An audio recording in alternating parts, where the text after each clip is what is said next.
সেই বিরাঙ্গনা মাতা বিরাঙ্গন মাতঙ্গী ভাবনা থেকে শুরু করে 18 বছরের শহীদ খুনের মসজিদ হাঁটতে হাঁটতে ফাঁসি করে গলায় ফেলেছিলেন গানটা গেয়েছিলেন একবার বিদায় দিয়ে মা ঘরে আছি দেখতে যাবে ভাবছি নেতাজি সুভাষচন্দ্র বসু তিনি আগামী ভোট গঠন করে ভারতবর্ষকে একটা ডাক দিয়েছিলেন দিল্লি করে নেতাজি ছিলেন চরমপন্থী নেতা এবং জাতির সেনা মহাত্মা গান্ধী ছিলেন নরমপন্থী নেতা।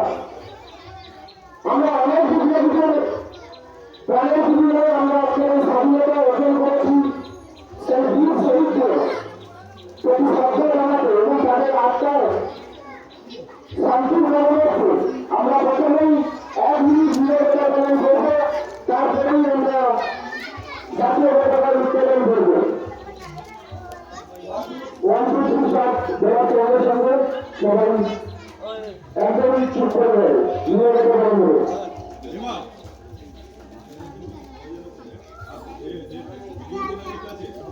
সবাই